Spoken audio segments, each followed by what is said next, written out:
Before we get into the video, could everyone please subscribe to my FXmovies.20 channel? Thank you so much. Hello, greetings. My name is Lily. I am 20 years old and I currently reside in a content household with my father and stepmother, alongside my stepbrother John, whom my stepmother introduced into our family. Our life is predominantly joyful despite the change brought about by my father's remarriage, and I did not dwell extensively on these transitions as they unfolded seamlessly at that time. Despite our recent union as a family, my stepmother and John both cherish me deeply. They consistently offered their support and engaged in conversation with one another, which instilled in me a profound sense of happiness and warmth.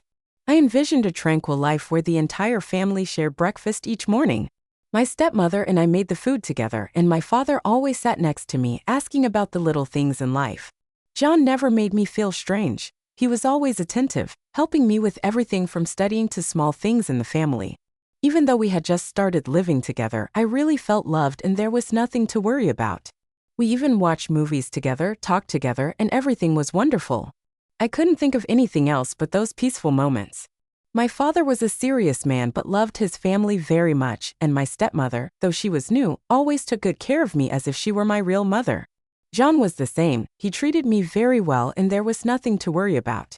Life went on smoothly like that, and I believed that we would always be happy. Then I began to realize that something was wrong, a strange change that I couldn't immediately explain. It was a small thing, but it left me with a lingering feeling. That day, I went to the bathroom as usual without thinking much, but in my haste, I forgot to lock the bathroom door as is customary. Not for the first time, I believed I could relax since I was alone in the house. While I was showering, I suddenly heard the bathroom door creak open. Slightly startled, I quickly turned around, but before I could react further, the door swung wider, revealing John. His eyes at that moment were no longer warm and familiar. They appeared cold and unfamiliar, as if he had just witnessed something unsettling or was unsure of how to comport himself. He swiftly averted his gaze, but just before he departed, I discerned a look of awkwardness and confusion in his eyes. At that moment, I was bewildered by the situation, feeling ensnared in an inexplicable instant. I hastily completed my shower and exited the bathroom, yet the unsettling sensation lingered.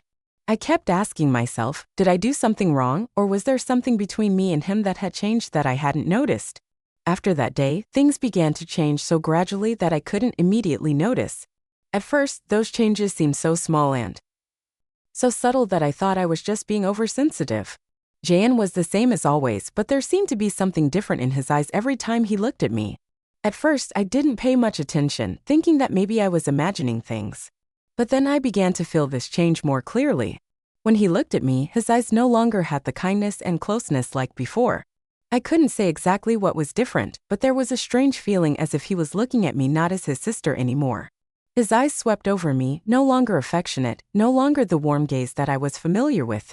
Instead, it seemed to be suppressed, something both strange and difficult to understand. Sometimes he even looked at me strangely, as if he was trying to control something that I didn't understand. At first, I just thought it was because I was too sensitive, maybe I was imagining it all.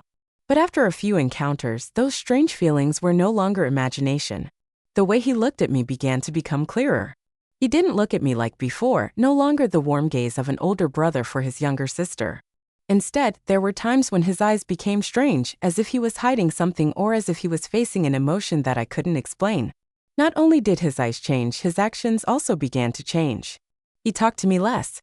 Before, we used to talk frequently, sharing everything from trivial things to serious stories, but now our conversations had become brief, even sparse. When I tried to start a conversation, he only answered vaguely and then went silent, as if he was trying to avoid me, especially when we sat down to eat together. I clearly felt an invisible wall gradually being built between us. He no longer took the initiative to sit next to me and no longer laughed and joked like before. Everything became tense, like a strange atmosphere was surrounding us. I thought it would just be a short while and subsequently it would revert to its former trajectory. But that night, everything transformed. That night, while my parents were absent, I experienced an inexplicable anxiousness surging within me. The entire house was silent. Jan and I remained. It was a night when everything appeared to be altered. I remained in my room, attempting to resolve a problem that eluded my comprehension. I had been attempting to accomplish it all day, although I made no progress. At that moment, my only thought was to consult my brother. I hesitated to disturb him due to an inexplicable distance between us, but it was a dilemma I could not resolve. Consequently, I stood up, anxious, contemplating whether JM would be as amiable in assisting me as he had been previously. Each thought of him evoked a sense of detachment, as if he were attempting to evade me. Nevertheless, I resolved to visit his room. The sensation of uncertainty compelled me to retreat, yet I recognized that without inquiring, I would remain unable to resolve the issue. After inhaling deeply, I knocked on his door and entered. John's words resonated from within. I inhaled deeply and opened the door, approaching with somewhat heavy footsteps. He gazed up at me from the desk, his eyes abruptly transforming into something peculiar, devoid of their customary compassion and warmth. Still, he exhibited no discomfort, although it just posed a straightforward inquiry, "What is the matter?" I pressed my lips together, paused momentarily, and then explained that I was struggling with a math problem. "Can you assist me?" He nodded, invited me to sit, and commenced teaching. However, throughout the process, an unsettling sensation enveloped me. He articulated his explanations with clarity, yet at times I noticed his gaze diverting, seemingly attempting to evade my presence. Despite his patient, step-by-step elucidation, the atmosphere in the room abruptly shifted to one of tension and chill. I discerned a loss of the previous intimacy. Each time he touched the paper or indicated a point on the problem, I sensed an intangible distance, as if he were deliberately maintaining separation. Upon concluding his assistance with the problem, I prepared to rise and return to my room when unexpectedly my hand was seized. I was taken aback and gazed up at him. John grasped my hand firmly. His eyes, once cold, now radiated a peculiar determination. We exchanged a momentary gaze, remaining silent. My emotions were difficult to articulate. My heartbeat quickened and I sensed an invisible barrier slowly disintegrating between us. "John," I uttered his name, my voice trembling softly. As I stood there, my heart racing, my gaze fixated on his hand gripping mine firmly. John regarded me with a chilling seriousness, yet his eyes conveyed a determination I had never witnessed before.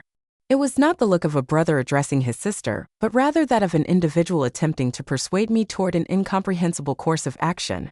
He remained silent for a moment, contemplating something significant, and I felt my heart constrict as fear surged within me, gradually as if I were at an impasse with no escape. The confined space grew increasingly stifling. After an extended silence, John murmured softly yet earnestly, "Lily, I have feelings for you. I can no longer feign normalcy. I desire your presence with me. I yearn for our union." I stood there, incredulous at what I had just heard. My brother's words seemed implausible. I wished to respond, yet my throat constricted, rendering me speechless. In that moment, all memories of him, of my family, and of our affection abruptly fractured. The sensation of vertigo immobilized me, leaving me frozen in place, gazing at him as though trapped in an inescapable nightmare. John continued, his voice subdued as if confiding a profound secret. "Lily, ever since the night I witnessed you bathing, I've been unable to cease my thoughts of you. I know I ought to refrain, yet I cannot. I am unable to stop contemplating you. This sentiment may be incomprehensible to you, nevertheless I desire you." His promise to stay with me forever jolted me out of my stupor. I gazed into his eyes, perceiving not affection but rather an unsettling coldness. A primal want to scream and flee surged within me. My limbs seemed immobilized as my brother, the guy I cherished and relied upon, uttered words intended to quell the panic surging within me. "No, John," I gasped, summoning all my effort to assert that this cannot be occurring. "Such statements are unacceptable." I attempted to withdraw my hand from his grasp, yet he tightened his hold, his eyes deepening in intensity as he struggled to accept my rejection. He persisted, asserting, "You do not comprehend, Lily. I desire you to remain with me. I am unable to do so. I experienced a sense of existence without your presence." Overwhelmed and breathless from the oppressive atmosphere, I felt ensnared in an inescapable predicament. The surroundings blurred, and the sole sound was the rapid beating of my heart. I inhaled deeply, attempting to quell the fear within, and once more I asserted, "Brother, cease this. This is not occurring. You cannot treat me this way." Suddenly, as if struck by a revelation, he released my hand, gazing at me in disbelief as though he had just comprehended something dreadful. "I apologize, Lily," he murmured, his voice feeble. "I did not intend to frighten you." I remained silent, merely standing there as I felt all my strength dissipate. My heart was in turmoil. I yearned to exit this room swiftly, but before I turned to leave, I felt compelled to reiterate, "You must seek assistance, John. This is not sustainable. I cannot remain if this continues." stood still, saying nothing more. I turned around, walked quickly out of the room, and slammed the door shut. My mind was filled with unanswered questions, and the confusion made it impossible for me to stop thinking about what had just happened. I quickly locked the door to my room, sat down, and held my head, feeling like everything was collapsing around me. How could this happen? How did everything become like this? The questions kept spinning in my head, but there were no answers. I just sat there in the dark room, alone, scared, and helpless. From that day on, everything changed, and I felt it clearly. The relationship between John and me was no longer the same. Even though we still lived together under the same roof, the closeness, the comfortable conversations, the evenings spent eating together were gone. Instead, there was a vague heaviness, a distance like an invisible curtain covering us. After that incident, I didn't dare to look him in the eye anymore. Every time we met, I felt like I was standing on a cliff. Just a slight wind could make me fall down. He no longer initiated conversations with me, nor did he inquire as he once did. I sensed a peculiar gaze directed at me. If he were observing a stranger, each passing day left me uncertain about how to mend this situation. Despite the relationship, I continued to evade him as if anticipating that time would mend all wounds. I increasingly recognized that my avoidance of him only exacerbated the fractures in our relationship. There was no possibility of reverting to our former state. He never apologized after our separation and never elucidated his silence. His silence felt like a profound wound deepening within my heart. A part of me clung to the hope that this was merely a nightmare, yet the more I endured that silence, the more I understood that we were evolving into strangers, akin to entirely different individuals. Each attempt to engage him resulted in vague responses followed by further silence. The narratives of our past had transformed into voids that could not be filled. My stepmother remained oblivious to these changes in my relationship with JN. She believed that our lack of communication was merely a typical familial occurrence. At times, she would inquire earnestly, her expression reflecting concern, "Are you both too angry with each other? Why don't you talk or have fun like before?" I could only laugh it off, saying that it was nothing, just a small matter. But inside, I felt choked up because I knew very well that there was no such thing as a small matter. Every time she asked, I had to force myself to smile, pretending that everything was fine. I didn't want her to know the truth because I couldn't explain it. I also didn't know how to tell my stepmother that things had changed, that the relationship between JN and me could never go back to the way it was. Every time she tried to push us to talk, I could only nod or answer vaguely as if everything was normal. But no matter how hard I tried, I knew deep down that things were no longer the same. Jay's eyes, when looking at me, became increasingly distant, and the silence between us created an irreparable distance. As for my stepmother, even though I didn't know what was going on, I could feel the anxiety in her every question. She didn't understand, but I knew that no matter how hard I tried to hide it, things between us had changed too much. Every time I looked at my stepmother, I felt like I was deceiving her because I couldn't share the truth. She still treated me like a daughter, but in my heart, the insecurity and fear grew even more. Everything became more difficult when I couldn't say what I felt and couldn't go back to the peaceful days of the past. John and I were broken, and I knew that even if I wanted to, we could never go back to the way things were. In the end, I realized that things that cannot be said will gradually kill the relationship between people, not because we do not want to, but because silence and concealment will create invisible gaps that we cannot fill. Everything in my family has changed, not just because of specific actions, but because of the silence. The suffocating silence that JN and I created, sometimes not speaking, makes things worse. We all want to keep our families happy, but when emotions are not shared and the hurt is not healed, we cannot go back to the way it was. I am uncertain about the duration required to navigate this transition, yet I am resolute in my convictions that I can no longer reside in a family characterized solely by gloom and terror. I must learn to confront my feelings and communicate transparently. I cannot conceal myself indefinitely. One cannot perpetuate the illusion that all is well indefinitely. Our loved ones may occasionally inflict pain upon us, yet if these issues are not confronted and resolved promptly, they may escalate. There is no prospect of healing. The paramount lesson I glean from this narrative is to never allow silence and fear to dictate a life burdened by pain. Emotions will persist if we lack the courage to confront them. Engaging in dialogue and seeking resolutions is invariably the most effective approach, despite its occasional discomfort. Only by confronting the truth and embracing the pain can we genuinely mend the wounds within our hearts. Life and relationships are not invariably idyllic.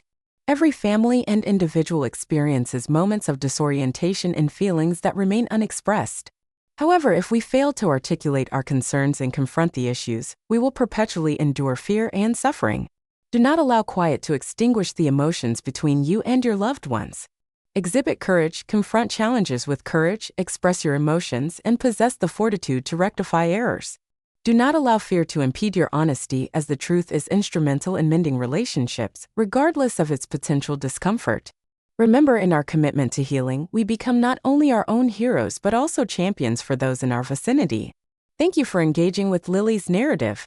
If you found this story compelling and poignant, please like and share it for wider dissemination.